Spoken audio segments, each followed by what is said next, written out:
ya memang musim hujan saat ini muncul di saat pandemi COVID-19 ya Kak. Bener banget nih, dan kadang ini hujan ini kita gejalanya ada mirip, batuk, iya. ada pilek, macam-macam gitu, dan ini setiap hari loh. Ini Bener. ntar lagi nih, kalau saya lihat langit ini ntar lagi hujan lagi nih. Iya bener banget, tapi ini kita udah banyak orang yang takut kan, gimana sih ngebedain antara ini kayaknya aku terkena COVID-19 atau flu biasa karena Iya, pancaroba. betul. Nah di samping kita sudah ada Profesor Ari. Nah, Ini selamat datang dokter. Aku kalau bareng Prof ini agak ciut soalnya.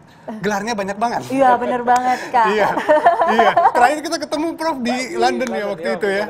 Iya benar tahun kemarin. Prof, ini ngomong-ngomong Prof, ini kalau kita lihat sekarang ini pandemi belum selesai. Iya. Musim hujan juga tiap hari. Iya, betul. Dok, ini fakta atau mitos? Iya. Memasuki musim hujan ini umumnya imunitas tubuh menurun. Ini fakta atau mitos, Ya, Dok? fakta. Fakta. Nah, jadi saya mesti bilang bahwa terjadinya infeksi itu ada 3 hal. Pertama adalah daya tahan tubuh turun, Oke. kemudian jumlah virus, kemudian yang ketiga lingkungan, faktor Oke. lingkungan. Nah, sekarang kita bicara yang pertama ini. Yang pertama adalah daya tahan tubuh turun. Apa sih yang mempengaruhi daya tahan tubuh turun? Nah, daya tahan tubuh turun ini pertama kita bicara soal konsumsi makanan yang bergizi. Betul. Kemudian bicara soal tidur kita yang kurang. Kemudian kita bicara soal stres.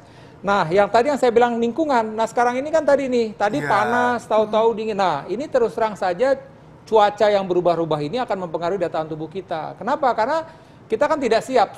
Walaupun bagaimana kan tubuh kita ini kan punya termostat untuk tubuh kita ini. Yes. Jadi kalau sewaktu-waktu ini panas, kemudian dingin, nah ini akan mempengaruhi daya tahan tubuh kita tadi. Belum Jadi lagi mempengaruhi kita kerja betul. tubuh ya, Dok, Nah, ya? itu akan mempengaruhi daya tahan tubuh. Jadi di mana-mana yang namanya pancaroba itu bisa berbagai hal macam terjadi. Satu lagi misalnya orang yang biasanya alergi, batuk pilek misalnya atau karena alergi karena udara dingin nih.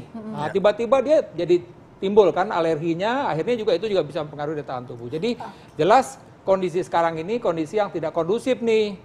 Kalau kita tidak siap-siap untuk menghadapi ini gitu. Oke, nah benar banget nih dok. Ini ngomongin soal daya tahan tubuh kan. Betul. Otomatis kalau imunitas kita turun, daya tahan kita turun, itu lebih gampang dong terkena virus, apalagi virus COVID-19 Ya. saat ini gitu.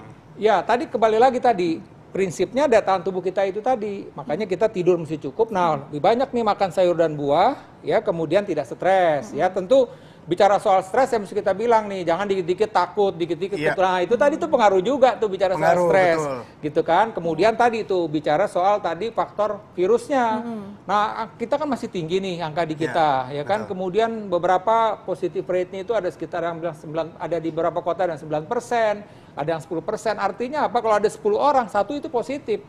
Kalau kita periksa gitu loh. Nah, artinya apa? Ya kita belum tahu di depan kita ini dia terinfeksi atau tidak. Sehingga itu tadi nih, kalau kita tidak siap dengan kondisi gini, virusnya cukup banyak, lingkungannya juga tidak mendukung. Ya kita bicara soal lingkungan seperti ini kan nanti ada hujan nggak bersih kan, laler di mana-mana misalnya kan. Prinsipnya kan ketika panas, kemudian hujan dia kan akan membawa kotoran ke sekitarnya. Udah gitu lalat lagi, makanan lagi. Jadi ini memang hal-hal yang harus diperhatikan oleh masyarakat di masa pancaroba seperti gini, yaitu tadi itu bahwa daya tahan tubuh kita bisa terganggu karena faktor-faktor tadi yang saya Nah sebutkan. gini dok, ini ngomongin fakta dan mitos lagi Iya. dok. Ini kan musim pancaroba seperti Iya. ini.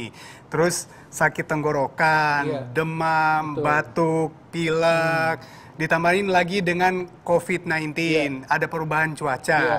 Nah ini bagaimana untuk membedakannya dok, batuk pilek karena musim hujan atau pancaroba dengan COVID-19? Ya. Tapi tahan dulu dok, sesaat lagi hanya di Hidup Sehat. Terima kasih.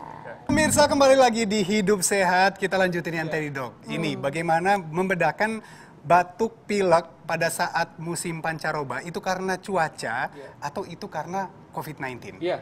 Jadi pertama kita mesti mengenal ada istilahnya great imitator untuk Great penyakit imitator. ini. Jadi penipu ulung. Jadi pasien-pasien dengan COVID itu bisa datang dengan apa aja tadi. Ya. Bisa dengan demam saja, bisa dengan batuk, bisa dengan pilek, bisa dengan diare, bisa dengan nyeri perut gitu ya, bisa dengan pegel-pegel, bisa dengan lemes-lemes gitu. Jadi kembali ke pertanyaan tadi, kira-kira Ya. bagaimana nih kita mengidentifikasinya? Oke, pertama kita mesti lihat bahwa batuk pileknya itu bukan batuk pilek yang biasa. Misalnya maksudnya apa? Misalnya dia dengan demam tinggi. Iya. Ya kan dengan demam tinggi. Demamnya 37,5 ke atas, Ini nggak biasa 38. Nah, berarti. nggak biasa. Ya, dan gejala virus yang lain itu yang sama, pegel-pegel, ya kan, Lemas. pegel-pegel lemes gitu ya. Nah, tadi. Nah, jadi biasanya bagaimana nih kita ngebedain ini? Saya biasanya begini, ya udah liatin aja dulu 2-3 hari. Kan biasanya orang kan di obat warung silakan. Tapi kok ini makin lemes, hati-hati. Apalagi tadi nih, kita kalau setelah itu kita mesti rewind. Dalam seminggu terakhir ini kita ketemu siapa aja nih? Oh iya, saya tuh ketemu waktu itu barengan orangnya nggak pakai masker. Nah, ingat, hati-hati.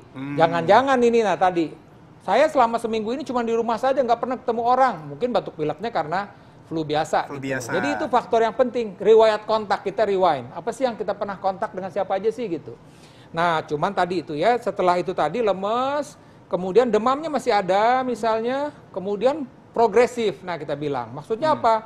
Kok batuknya makin sering, kemudian pileknya atau tambah lagi gejala lain, sakit tenggorokan misalnya. Nah, kalau ini udah beberapa gejala, apalagi tadi misalnya anosmia, dia nggak bisa penciumannya hilang. Penciumannya hilang. Nah, itu Ini udah khas kita banget bilang, nih. nah udah khas Iya. banget. Jadi jangan sampai, kadang-kadang kan ada anjuran, udah nunggu sesak napas. Jangan, kalau udah sesak napas itu udah berat. Betul dok, ini kadang gini, kadang yang kita kalau di orang medis itu biasa bilang ada namanya viral load. Ya, Ini kan betul. semakin dibiarkan viral load ini akan semakin banyak di Ya, dalam tubuh. betul. Jadi itu tidak perlu menunggu gejala dulu dok. Ya. Benar. Gejala, apalagi kalau gejala berat jangan sampai ya amit-amit ya menunggu Betul. sesak nafas yang tadi. Bahkan ini ya, Dokter Rizal. Jadi bahkan ada satu riset, justru virus tinggi itu malah 1 hari sebelum gejala timbul. Wah. Nah, jadi itu dia belum bergejala, itu virusnya udah tinggi itu. Dan virus itu biasanya bertahannya seminggu, 2 minggu itu udah mulai turun. Memang ada sih, saya dok udah artinya udah sampai 4 minggu kok masih di swab masih positif juga. Itu sebenarnya udah tinggal fragmen saja. Kalau yang paling beratnya itu biasanya seminggu pertama itu.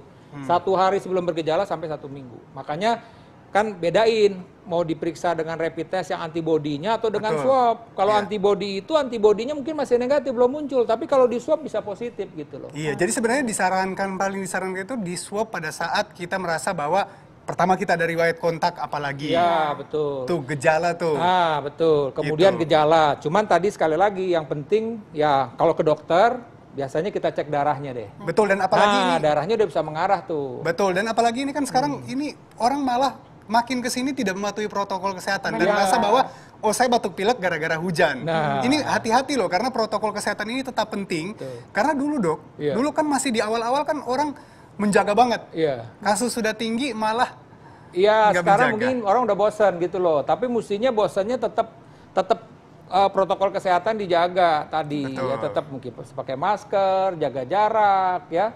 Ini terjadi biasanya kalau kita kan di sini oke lah konsisten. Yang jadi masalah itu ketika makan minum bareng lah udah itu. Oke. Ah. Nah, ini ada lagi nih dok yang menarik, Iya. fakta atau mitos, Iya. COVID-19 dapat mudah menyebar saat perubahan cuaca terjadi. Itu fakta atau mitos dok? Ya, kalau ini saya bilang mitos. Mitos. Karena apa? Tadi bisa pada semua musim. Dulu ingat nggak waktu di awal-awal? Waktu di awal-awal kan ada kalau saya bilang hoax. Kita ini tropik, nggak usah takut, virus nggak sampai sini. Kenyataan kita udah berapa ribuan orang ini kan udah tinggi sekali ya kan, Tinggi sekali. udah ratusan ribu orang di Indonesia ini yang Betul. positif. Dan setiap hari 4.000. begitu. Ya. Nah, betul, sehari 4.000 tadi. Oke, jadi pertama kuncinya begini, bahwa dia bisa kapan saja bisa kena, penularannya tetap ada. Cuma tadi yang saya bilang, ketika masa pancaroba atau sekarang nih oke lah, ini lagi winter di beberapa negara Eropa, bisa saja itu membuat orang menjadi daya tahan tubuhnya lagi sekali lagi rentan. tadi. Iya. Karena kan Iya. kita bicara soal virus ini adalah daya tahan tubuh kita, bagaimana ini. Nah, daya tahan tubuh tidur loh.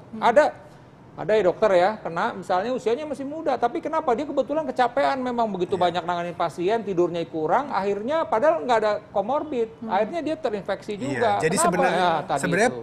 kalau penyebarannya lebih bukan ke pancarobanya tapi lebih ke orangnya. Tuh. Benar. Iya, ke personnya. Nah, Iya. ini dok, Prof, ada tipsnya nggak yang bisa diberikan supaya kita bisa sehat, terutama untuk mencegah COVID-19 saat perubahan cuaca ini? Ya, jadi pertama selalu kita mesti berpikir yang 3 hal tadi yang saya bilang. Ya, pertama makanan minum yang bergizi. Tuh, Ya ini makan. bolak-balik diulang-ulang udah deh biar bosan-bosan. Yang penting dalam buah dan sayur-sayuran, buah-buahan. Buah-buahan itu udah komplit di situ.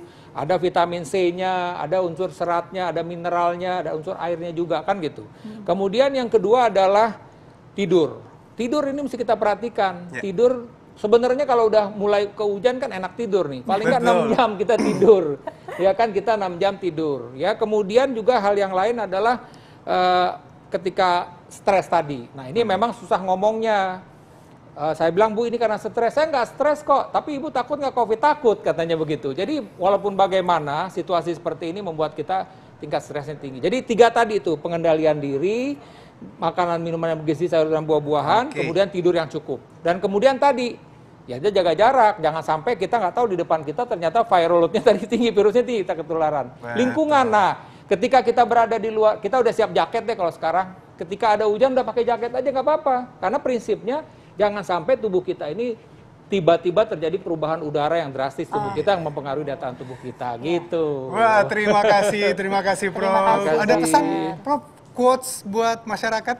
Ya, jadi saya sampaikan pada kesempatan ini bahwa flu biasa itu beda dengan flu COVID. Jadi tetap kita mesti hati-hati, tapi tetap juga jangan terlalu cemas. Ya, yang penting Nah, tadi pesan-pesan tadi harus tetap dilaksanakan. itu protokol. Terima kasih Terima Prof. kasih, Terima kasih. Prof. Ya pemirsa, tidak terasa sudah di penghujung acara. Jangan lupa untuk saksikan terus Hidup Sehat dari jam 1 sampai jam 2 siang, dari Senin sampai dengan Jumat hanya di TV One. Jika Anda melewatkan tayangan kali ini, Anda tetap bisa menyaksikan di TV One Connect. Dan jangan lupa follow Instagram kita di TV One Hidup Sehat TV One dan juga Twitter kita di TV One Hidup Sehat.